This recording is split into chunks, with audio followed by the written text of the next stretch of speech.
Hey Steven, comment ça Yes, va aujourd'hui? ça va bien, ça va bien. Écoute, en ce moment, je sais que tout le monde c'est à la maison. Il y a pas forcément grand-chose qui se passe. Dans le À part, confinement. ouais, à part que les gens parlent beaucoup plus d'épisodes de Netflix en ce moment. Oui, bon, c'est normal. Les gens n'ont pas grand-chose à faire. Donc là, écoute, pour commencer, je vais parler un peu et ce que je comprends de ton entreprise qui est Service Solutions RH. Mhm. Donc, je pense que ton tagline le dit, simplifier les tâches complexes. Est-ce que tu peux ajouter un peu plus là-dessus, s'il vous plaît? Est-ce que quand on parle de simplifier les tâches complexes, c'est vraiment, par exemple, si je parle par rapport à la paye, c'est vraiment faire la création des employés jusqu'à l'émission des T4 et relevé 1. OK. Donc, vous prenez en charge tout le processus, c'est ça? Exactement. Oui. Mais pourquoi aurait besoin d'un expert pour faire ça, en fait? Parce que, mettons, des fois, il y a des gens il y a des entrepreneurs pour la comptabilité, ils s'en occupent ça eux-mêmes avec un QuickBooks. Est-ce que du moins que la personne a un QuickBooks, est-ce qu'il y a besoin de faire affaire avec cette solution RH ou pas du tout? Mais c'est sûr que QuickBooks, oui, tu peux faire une partie, mais ça ne te dit pas vraiment c'est quoi vraiment la législation. Est-ce que la paie est vraiment bien calculée à sa juste valeur? Est-ce que les taxes sont faites de façon correcte? Donc, il y a tout cet aspect-là qu'il faut voir par rapport lorsqu'on fait la paie. Parce que QuickBooks, généralement, les gens l'utilisent quand c'est pas pour la province de Québec. Parce que pour la province de Québec, c'est tellement spécifique que ils n'ont pas les spécificités par rapport pour la province de Québec. Mais pour les autres provinces, Ontario, Alberta et quoi que ce soit, là, c'est beaucoup plus simple. Euh, c'est pour ça que pour Québec,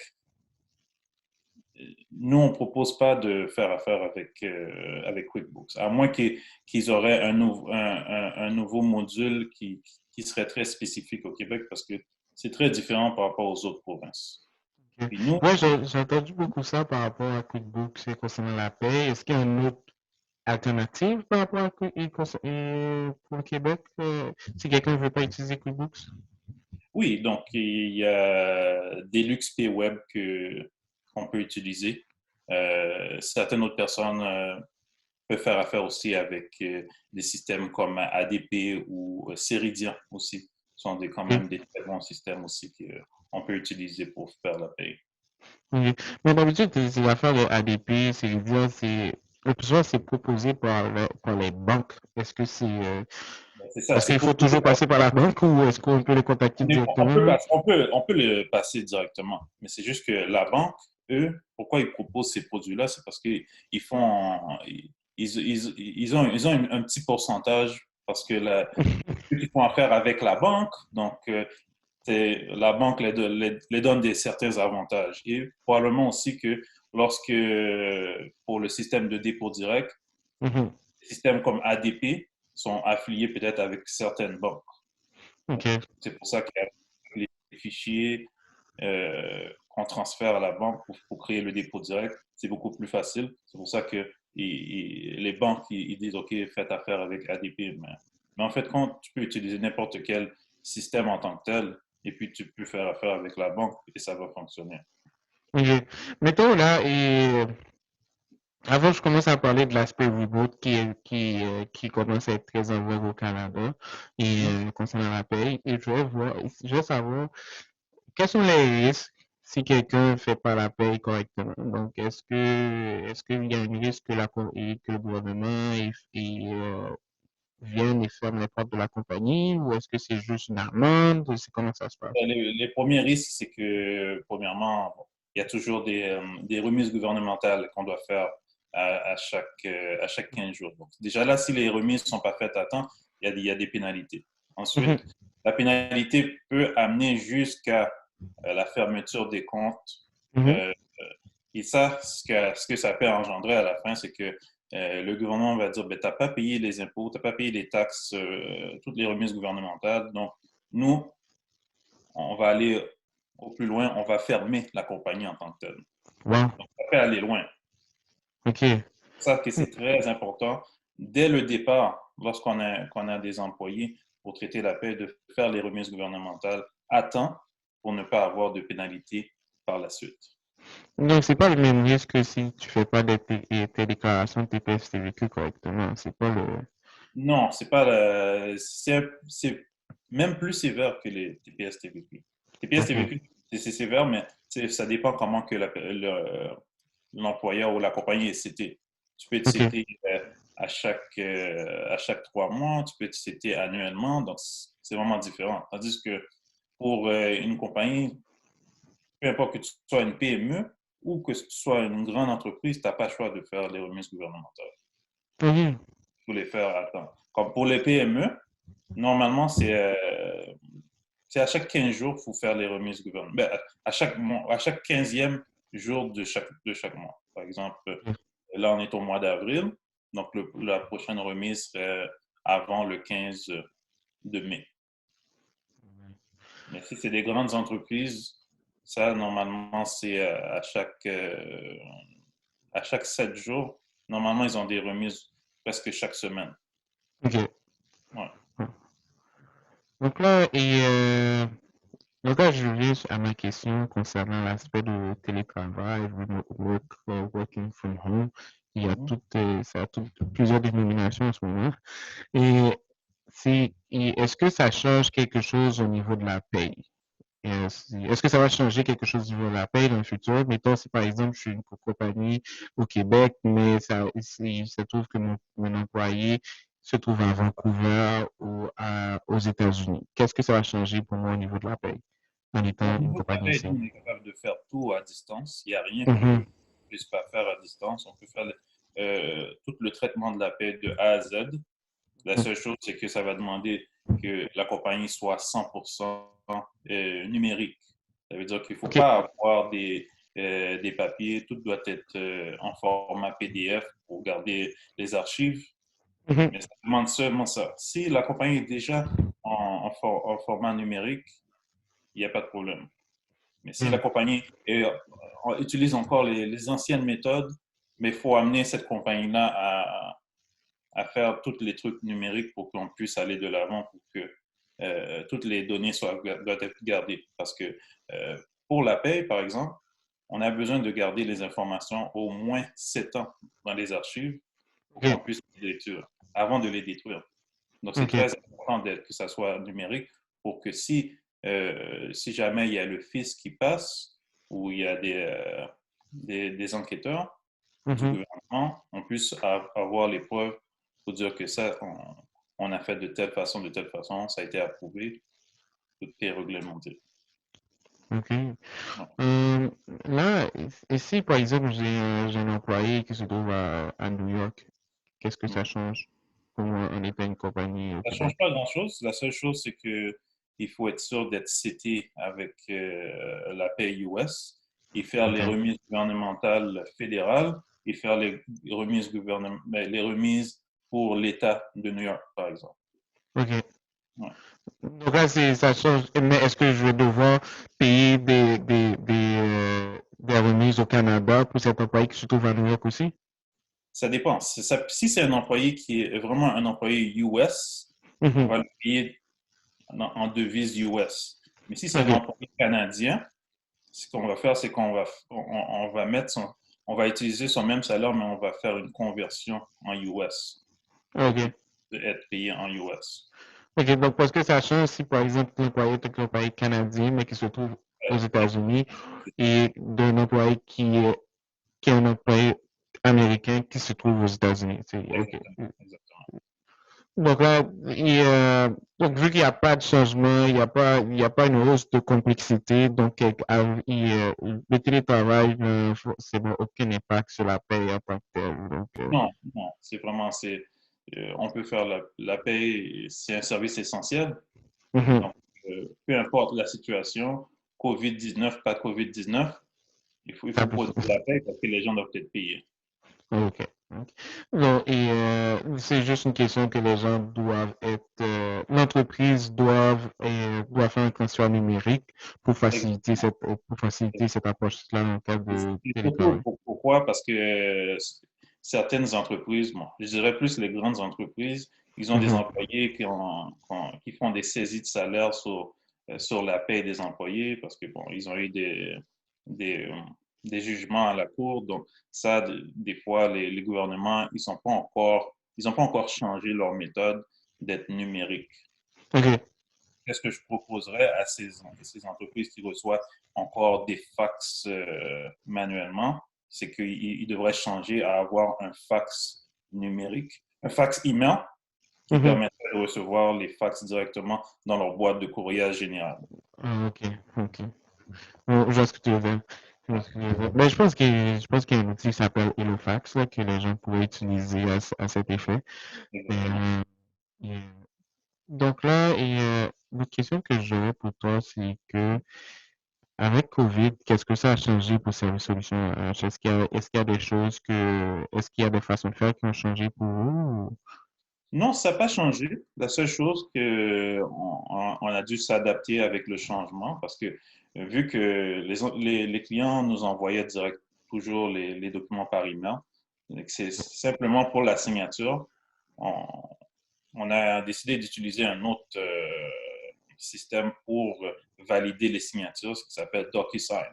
OK, OK, OK. Et avec Hmm. ça, on peut dater et signer euh, les documents confidentiels. Hmm. Donc, OK, je comprends, je comprends. Donc là, vous utilisez DocuSign pour que les gens puissent signer à distance parce que est-ce que c'est important d'avoir une signature des gens? Oui, c'est très important d'avoir des signatures au cas s'il arrive un pépin. Ça, c'est Mhm. pour protéger nous et pour protéger le client en tant que tel. OK. OK. Donc là, donc là, on va entrer dans l'aspect d'embauche. Tu sais, une grande question concernant pour toi, c'est que moi, mettons si je suis un entrepreneur je suis tout seul, je suis dans une entreprise individuelle, et puis là, est-ce que avant d'embaucher des employés, est-ce que tu penses que je devrais commencer par m'embaucher en tant qu'employé moi-même ou je devrais attendre? Ou je devrais commencer par prendre quelqu'un et le payer comme employé, moi, le payer en tant qu'actionnaire? Mais ça dépend toujours des revenus. Mhm, Parce que il y a beaucoup d'entrepreneurs, ce qu'ils aiment faire, c'est que à la place d'être payés en salaire, ils vont être payés en dividendes. mhm. Mais après, si t'as pas assez de revenus ou quoi que ce soit, tu risques de peut-être payer des impôts parce que tu n'as pas assez contribué au niveau de la taxation. OK. Mais ce qui est plus simple, c'est vraiment comme tu es, entrepreneur, t'as ta compagnie, puis tu te fais payer en salaire, Mhm. comme un employé normal. Comme ça, tu as les déductions à la source normale, tu envoies ça au gouvernement et tu n'as pas besoin de te casser la tête parce que tu sais, à chaque semaine ou à chaque 2 semaines, t'as tes déductions sont déjà déduites de ta paye. Et puis, à la fin de l'année, ben, si tu as trop payé, tu reçois un retour d'impôt. S'il te manque un peu, ben, tu vas juste payer la différence. Est-ce qu'il y a un risque par rapport à ça en cas de manque de liquidité de la compagnie? Ben, c'est sûr que pour se payer en salaire, il faut calculer, par exemple, au moins que on a les revenus au moins au moins 1,2 fois le montant du salaire. C'est-à-dire que si, par exemple, tu aurais un montant de 42 000, il faudrait avoir dans les comptes au moins un montant de 46 à 48 000 pour être sûr de couvrir euh, toutes les taxes par rapport à ça. Donc là, je fais un petit calcul mathématique, là, parce que moi, donc là, tu dis 42, faut- tu dis c'est 1,2 fois, ou 1,6 fois, c'est combien? Ouais, 1,6 fois. 1,6 fois, ok. Donc là, si la personne il se paye comme ça, là, 42 000, est-ce qu'on parle net, on parle brut, je pense? Brut, ouais. Ok, donc là, la personne devrait avoir environ 67 000 dans son compte de banque. Ouais, environ. Ok, donc là, si par exemple quelqu'un qui veut prendre un employé, s'il n'est pas capable de générer 1,2 fois le revenu du salaire de l'employé, mettons 1,2 fois de revenu en fonction du salaire de l'employé, ça vaut pas la peine Ça vaut pas la d'embaucher peine, quelqu'un. ça va être assez difficile de payer toutes les contributions, toutes les remises gouvernementales et tout ce qui a trait pour les avantages, si on donne des avantages sociaux à l'employé. Donc, ça va être très difficile pour faire ça. Donc, si la personne n'est pas capable de tenir un horaire précis pour faire tous les paiements, c'est mieux Mhm. de mettre la personne qu'on veut payer comme un sous-contractant et on lui paie un montant X. Par exemple, je ne sais pas, Qui on lui inclut pas des remises et... donne. Mais c'est juste que le sous-contractant va devoir faire ses propres remises au gouvernement. Ok. Mettons, là, le 1.6 là, que tu as parlé, là, est-ce que ça inclut le... c'est comme, vu que, excuse-moi, c'est 42 000 plus fois le 1.6 pour inclure les montants des remises ou c'est 1.6 c'est une règle générale en tant que telle? C'est comme une règle générale en tant que telle. Ok, Mais en fait, compte, ça inclut aussi les remises. C'est pour être ok, sûr d'avoir c'est, le ok. montant. Pour s'assurer que, donc, mais ça, tu ne pas en considération que l'entrepreneur doit faire un certain profit en Exactement. plus de ça. Ok. Exactement. Donc là, c'est que si, ok, mais écoute. Donc en gros, tu te dis si quelqu'un n'est pas capable. Waouh! Donc Ouais. c'est pas facile d'avoir un employé. Non, c'est pas facile.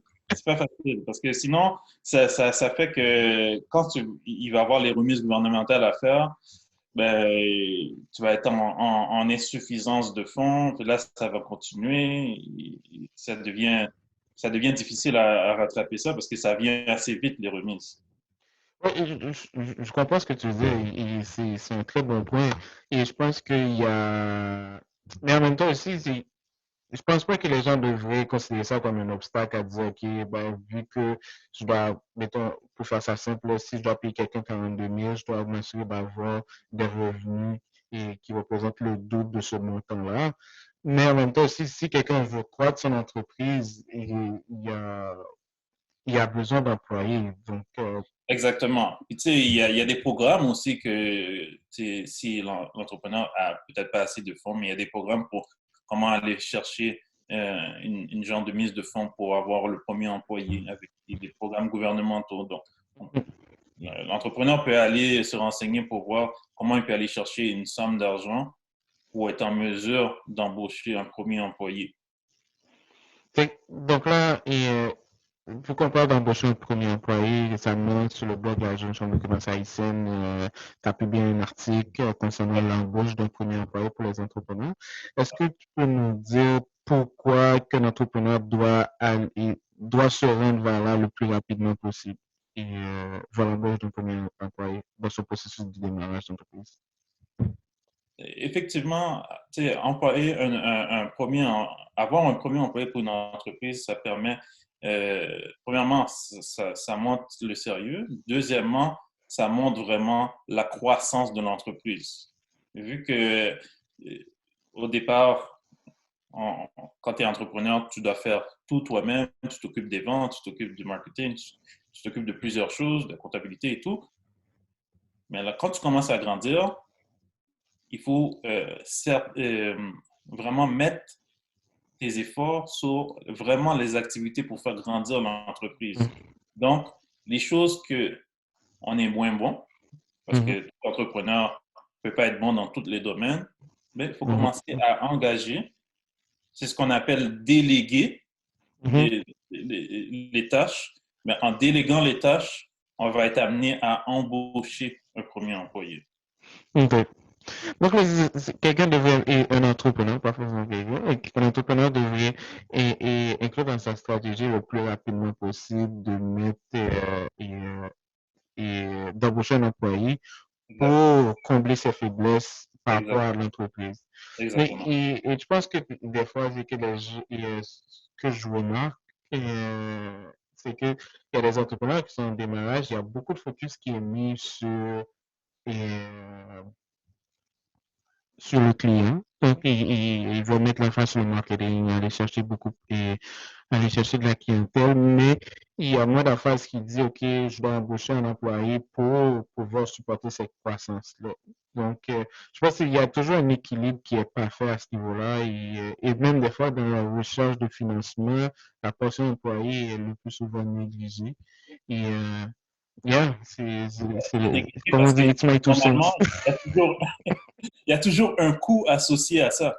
Pour faire Ouais. la paie, il y a un coût qui est associé à ça. Pour faire la comptabilité, il y a un coût qui est associé à ça. Donc, Mhm. c'est pour ça que l'entrepreneur, le travailleur autonome, c'est pas la première chose qu'il va penser.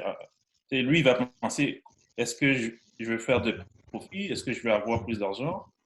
Mais il pense pas que pour grandir, il faut faire cette dépense-là. Donc, est-ce que l'entrepreneur devrait penser au profit à la première année dans sa carrière? Parce que moi, je sais que quand on regarde par rapport aux entreprises de start-up, surtout ceux qui sont aux États-Unis, en Silicon Valley, c'est comme ils vont éviter la notion de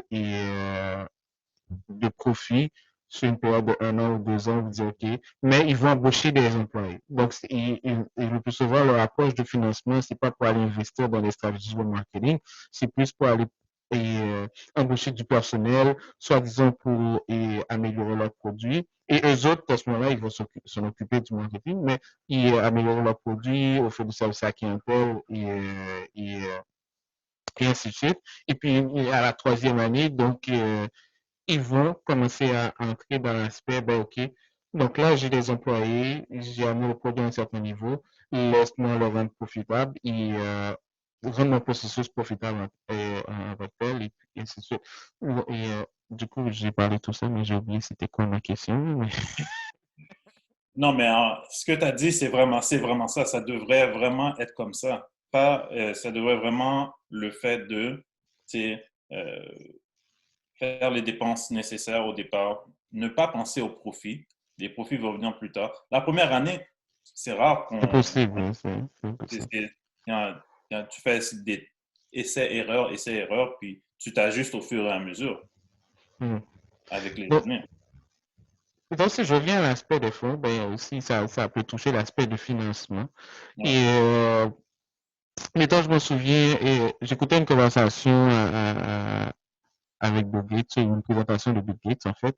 Il expliquait que lui, euh, il voulait que Microsoft ait en tout temps le salaire de 1 an pour tous ses employés. Mm. Donc, pour lui, il dit, OK, si par exemple, il y a quelque chose qui change sur le marché, donc il dit, j'ai assez de temps pour pouvoir le rectifier. Je suis pas obligé de mettre personne à pied pour pouvoir m'ajuster ou faire un pivot Mm. dans l'industrie. Donc, en fonction de ces règles, concernant cette règle d'avoir les salaires sur une période de 1 an déjà disponible en compte de banque, est-ce qu'un entrepreneur devrait absolument mettre cette pratique en place ou est-ce qu'il y a un minimum de période que quelqu'un devrait avoir en tout temps et dans son compte de banque pour la paie de ses employés? Est-ce qu'on parle d'1 mois, c'est suffisant? Est-ce que 3 mois, c'est passable? On sait que 1 an, c'est top notch, mais est-ce qu'il y a un minimum que quelqu'un Moi, devrait... je dirais au moins 6 mois, Wow. d'avoir au moins 6 mois. Parce que, Donc, bon, avoir un deux employé, mois, c'était pas sûr, fait pas ça, là. C'est ça que tu veux. ben, c'est ça. Non, si tu n'as pas les fonds nécessaires, fais pas ça. Fais pas ça. Parce que quand tu Vaut mieux commences à avoir un rechercher. employé, tu as des engagements. L'employé, Hmm. il se présente à ta compagnie pour travailler, c'est parce qu'il y a un salaire. Du moment que tu lui payes pas le salaire, lui, il se dit, il va pas rentrer. Parce que lui, tu lui as donné une offre de service. L'offre de OK. service, lui, il a signé en tant que je vais travailler pour un tel nombre d'heures à ce salaire X. Maintenant, Mhm. tu dois me donner mon salaire à chaque semaine ou à chaque 2 semaines. Sinon, moi, je ne rentre pas. OK. Donc là, on devrait avoir 6 mois de salaire Moi, minimum dans les comptes de banque quand exact. quelqu'un veut entrer dans cette démarche d'embaucher quelqu'un. Exact. Et l'autre question que j'ai pour toi par rapport à ça, c'est que ici, par exemple, j'ai la paye qui passe dans 2 semaines et puis là, ça passe pas, je paye pas mon employé. C'est quoi le dommage par rapport à ça? Ouais, c'est sûr que si tu ne payes pas l'employé, il va t'appeler. Ok. L'employé va t'appeler. Là, tu dois trouver une façon pour le payer. Soit Mhm, que tu paies l'employé de ta propre poche, le mhm, montant que tu lui dois, soit que tu as une marge de crédit et tu lui payes avec ça, mhm. mais tu dois trouver une façon de lui payer. Parce que lui, il peut aller dans les normes du travail puis se dire, regarde, mon employeur ne m'a pas payé mon salaire pour le montant dû. Maintenant, je ne peux Là, pas s'il rester. va, quand il va au nom du travail, qu'est-ce que le nom du travail vont faire Euh, à toi en tant qu'entrepreneur? il va faire, il va, l'employé va faire une plainte directement aux normes du travail. Là, le dossier va être monté. Puis là, les normes du travail vont appeler l'employeur pour lui dire comment ça se fait que tu ne l'as pas payé le montant X que tu lui devais. Mhm. Et, et si tu ne lui payes pas, ben là, c'est sûr, il y a des conséquences. Les deux parties vont aller à la cour pour régler ça. Ok. Donc, Ça va loin. un aspect de criminel. Donc, Ça, au final, ça peut coûter plus cher. ça peut coûter plus cher. Donc, c'est mieux que tu prends une entente avec l'employé pour Ok. lui dire, OK, tu vas lui payer. Euh, Ok. Donc là, tantôt tu as parlé de marge de crédit. ouais. Est-ce que, est-ce que aussi, mettons pour le montant de 6 mois, pour le montant de 6 mois qu'on a parlé, est-ce que ça pourrait être une marge de crédit pouvant couvrir le salaire de cette personne-là sur six Oui, mois? la marge de crédit, ça dit, c'est pour en cas d'urgence, si l'entreprise n'a pas fait assez d'argent, au moins, Mhm. il y a quelque chose qui est là, la marge de crédit est là pour, les fonds sont disponibles pour payer l'employé correctement dans les temps voulus. Ok. Fait que ça serait une option pour un entrepreneur qui veut payer son employé, mais qu'il manque de liquidité dans l'entreprise. Au moins, il peut aller chercher dans la marge de crédit pour payer son employé. Mhm.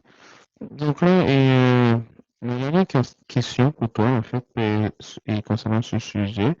Et pour ce sujet, et en tout cas concernant notre discussion, et je voulais savoir, est-ce que en ce moment, il y a des choses dans ta stratégie de développement, il y avait quelque chose que tu prévoyais faire avant COVID, et puis là, maintenant, il y a COVID, tu dis pour le futur, c'est une mauvaise idée.